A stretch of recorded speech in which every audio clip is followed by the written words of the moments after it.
कई लोगों का मानना है कि ये कैलाश पर्वत नहीं है बल्कि हजारों साल पुराना पिरामिड है, तो कई लोग कहते हैं कि ये ब्रह्मांड का केंद्र है और यहाँ एलियन रहते हैं। हालांकि ये सारी बातें सिर्फ मिथक है, काल्पनिक है और मनगढ़ंत है।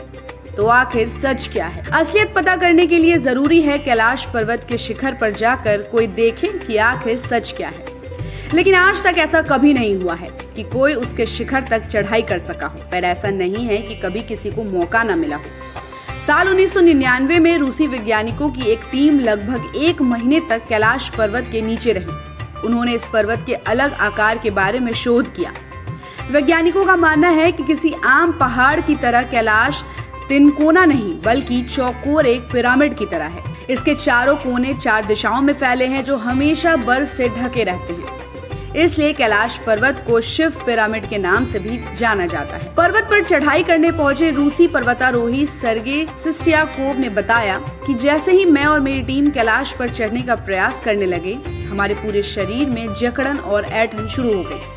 हमारा सर भारी होने लगा। हालांकि सिर्फ सर्गे नहीं बल्कि इस पर्वत पर चढ़ाई करने का प्रयास करने वाले सभी पर्वतारोही ऐसा ही कुछ महसूस कर रहे थे। इसकी वजह से माउंट कैलाश पर अति सक्रिय मैग्नेटिक फील्ड का होना माना जाता है। जैसे जैसे माउंट कैलाश से वो नीचे उतरने लगे और कैलाश से उनकी दूरी बढ़ने लगी, उन पर मैग्नेटिक फील्ड का असर भी कम होने लगा। कुछ पर्वतारोहियों ने माउंट कैलाश पर दिशा भ्रम होने की भी बात कही है।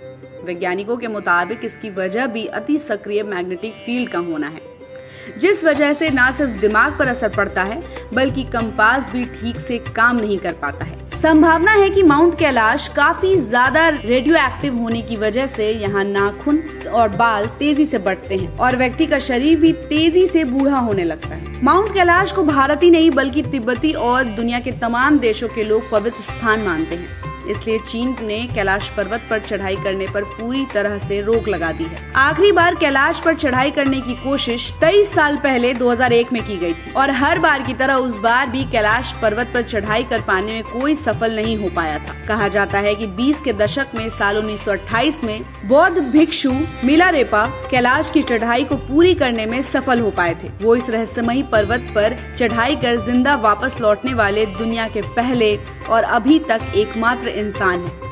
हालांकि उन्होंने दुनिया के सामने इस बारे में कभी भी ज्यादा कुछ नहीं बताया था। कई मान्यताओं के अनुसार कैलाश पर चढ़ाई ना कर पाने के पीछे ये कारण माना जाता है कि कैलाश पर भगवान शिव का निवास है। साथ ही यहाँ केवल देवताओं और पुण्य आत्मा ही निवास कर सकती है। माना जाता है कि सिर्फ वही व्यक्ति कैलाश पर जाने के योग्य है जिसने कभी कोई पाप न किया हो। साथ ही कई मान्यताओं के अनुसार इस पर्वत के चारों ओर एक अलौकिक शक्ति का प्रवाह होता है जो किसी भी साधारण मनुष्य को यहाँ आने से रोकता है। इसलिए यह माना जाता है कि कोई भी जीवित व्यक्ति कैलाश की चढ़ाई नहीं कर पाता है। तो आपकी इस खबर पर क्या राय है, कमेंट करके जरूर बताइएगा। और ऐसे ही खबरों के लिए देखते रहिए सारा समय का डिजिटल प्लेटफॉर्म। हमारे चैनल को लाइक और सब्सक्राइब करना बिल्कुल भी मत भूलिएगा।